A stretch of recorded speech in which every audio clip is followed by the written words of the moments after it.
Hi, welcome back to the Siren YouTube channel, and I'm here today at Bitsbox HQ with Craig. Hello. And this video series we're going to be building a mezzanine storage space on this really high ceiling here. And Craig, if you sort of let the guys know what your reasons behind building this. As you were seeing, it's a very high ceiling, and we just want to utilise the space really for storage. I've seen people do like mezzanines or shop lofts, as some people call them, and we think we can build a sturdy one just out of wood, but strong wood.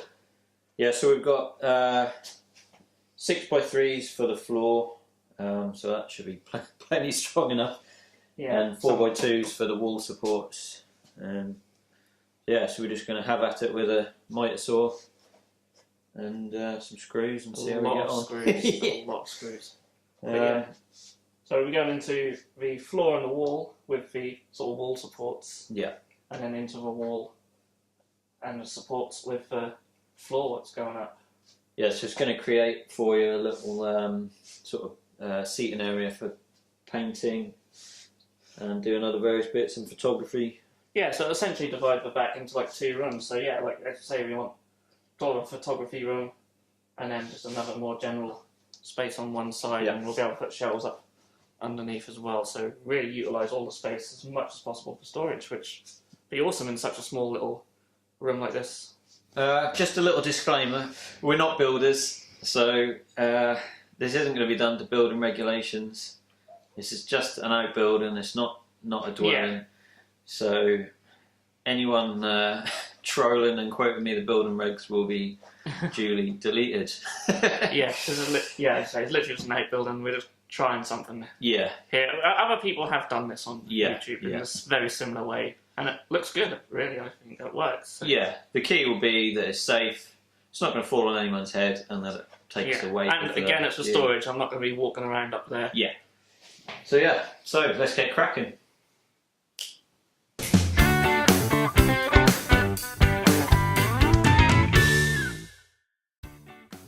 So the first stage is to empty Craig's workshop of all the wood. And nobody wants to watch this, so let's fast forward.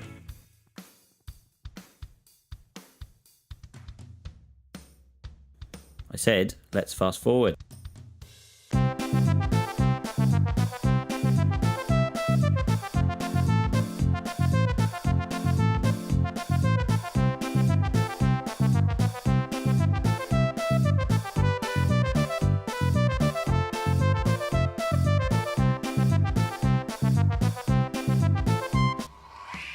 And the first step is to cut all the wood for the wall plates. We're using 2x4s here.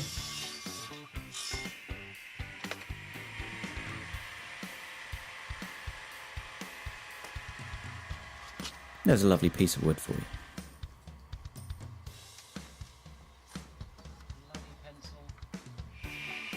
I hate pencils.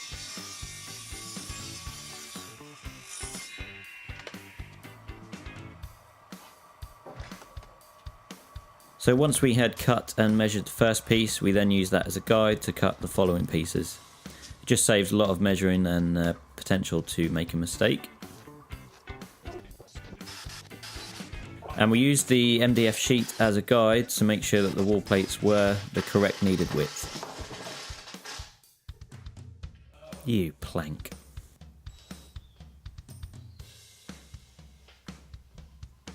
Then just a case of making sure that everything's flush and square and building the frame. Drill some pilot holes and then drive the screws home with an impact driver. Having the impact driver makes very light work of this.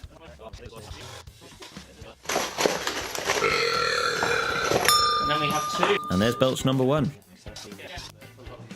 This was a long day, so we had drunk a lot of Coke to stay hydrated and to give us energy, but unfortunately that has other negative effects.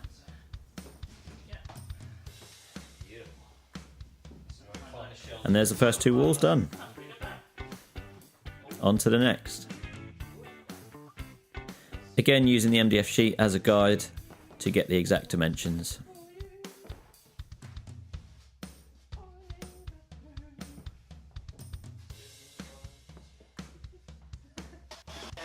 drilling and screwing again.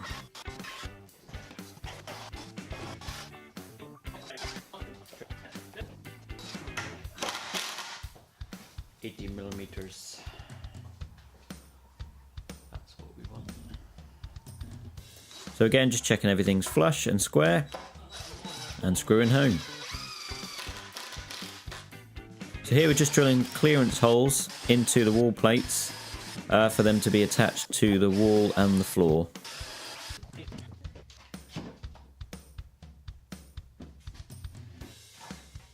And then just check that everything is level and square, which it was, which is quite rare in many buildings.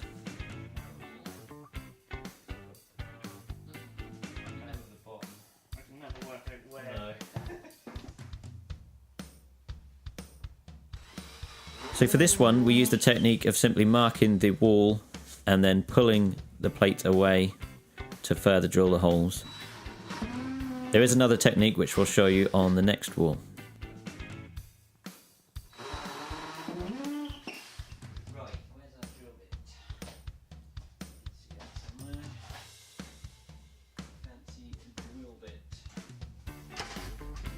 So then, using a nice sharp masonry drill bit, we then finish off the holes to the correct depth, using a piece of masking tape to mark the depth required for the wall plug.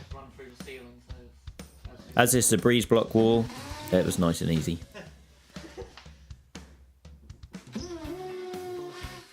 And tap the wall plugs home. You then need to line the piece up with the holes for the screws, which can be quite tricky, which leads nicely into technique 2. So again, just drilling the clearance holes through the timber and checking everything is level and square. Hello. Hi. A lot of things fell apart this day, but nothing we built, thankfully. So this time we're drilling all the way into the masonry through the wood.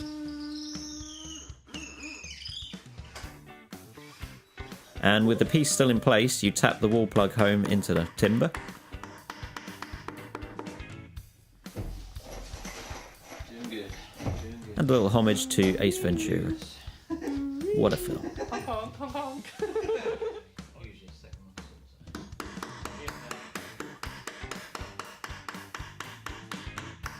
And tap home until you feel it hit the back of the wall. And simply tighten the screw. And this eliminates the need for having to remove the piece away from what you're securing it to in order to drill the holes. So it's much, much easier.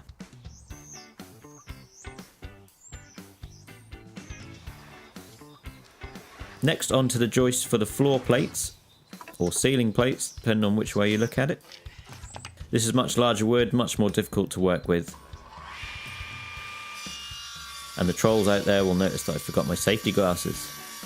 Please do not forget. So again, we're using the MDF sheet as a guide to get the exact dimensions. And Craig is now measuring and working out the distances between the joists. In engineering terms, this would be known as the pitches. So you simply take the distance between the two edges and divide it by how many pitches you want, and that gives you your mark for your center point of the joist.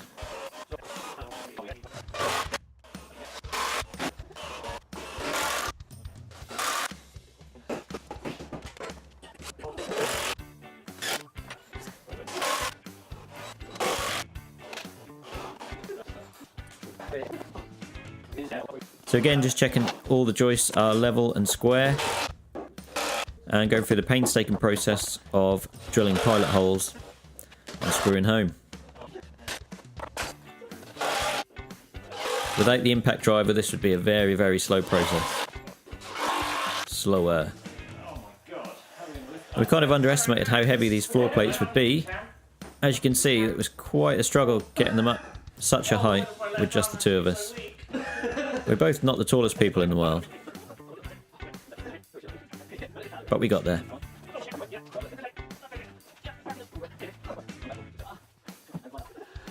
And with a bit of shoving, it dropped beautifully into place. Again, quite rare. Nice. So now just securing the floor plates to the walls with some nice long screws.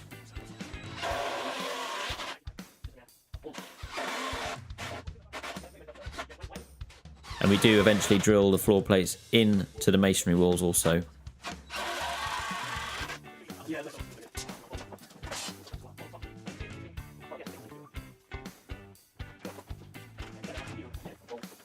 So we then measured and trimmed the MDF sheet to size.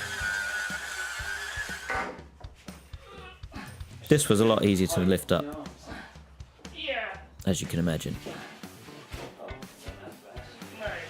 It's still not easy.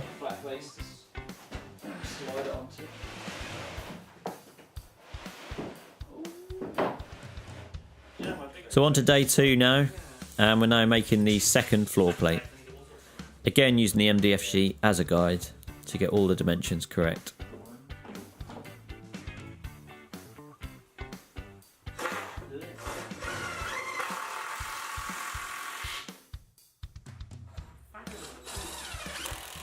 Here's some more drilling and screwing for you to watch.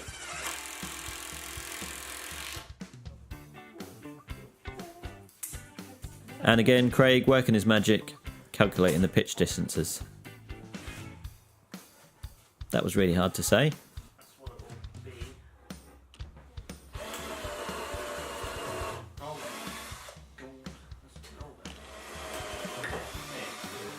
Again, pilot holes and screw home.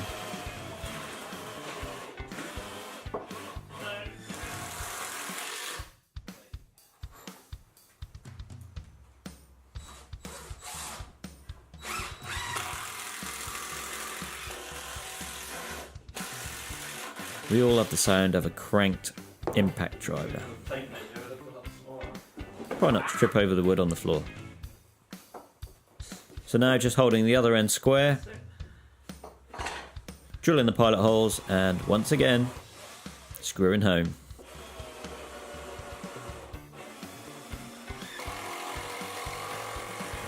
We used several hundred screws for this project, as you can imagine, but taking no chances. For each joist we use a minimum of 2 screws to prevent the joist from twisting.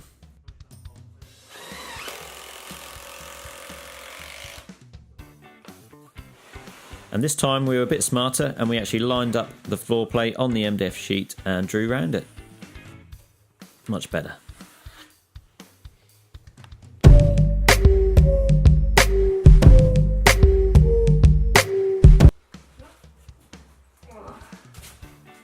And again, the arduous task of lifting up a floor plate that weighs several hundred kilos. No, it doesn't. But it's heavy. And with some careful knocks with a hammer, it dropped beautifully into place.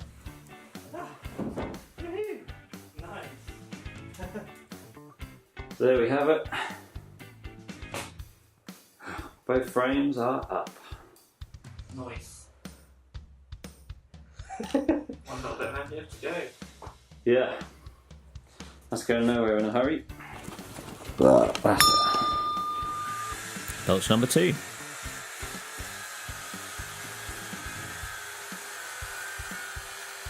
There's no dodgy smells here, we just simply ran out of dust masks.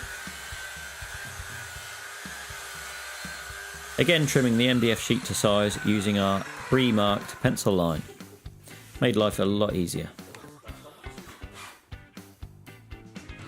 And securing the floor plate to the wooden walls with some large screws.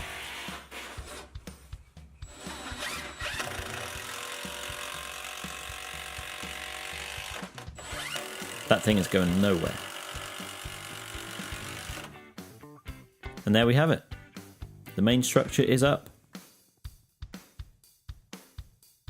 It's actually created 2 bays underneath, which will help for Craig's workflow, use them for various tasks. And again, using the drill through technique to secure the floor plates to the masonry walls. Yes, I figure you like There's belch number 3. That's a good technique. Insert the screw and tap until you feel it hit home. And simply tighten. Nice. Dead easy. You can imagine moving these floor plates out would have been very, very difficult and time consuming.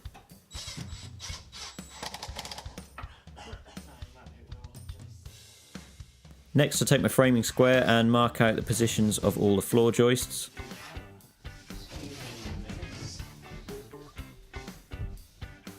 So that we can then screw in some small screws to hold the sheets in place.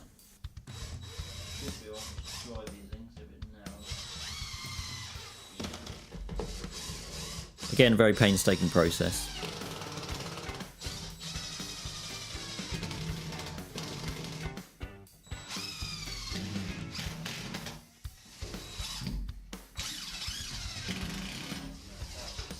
And there we have it. Done. So that's it, it's all now finished. Really pleased with how that turned out. It's absolutely solid as a rock. It took us about a day and a half in total. About a day and a half in total. We really did crack on. Yeah. We don't hang about. No. It's just such an exciting project to do though, so we just just got on with it. But. Yeah, it was really, really interesting project. That helped that we really planned it out, so that really shows how much. Yeah, all the measurements were just spot on. It all just fit in place. We didn't have to recut anything. Everything was just cut once. Yeah, cut once. Everything's level and square, which is really rare, especially working with wood. But we'll see how the wood stabilises as the seasons change. But it is dry graded, so I can't see it being a problem.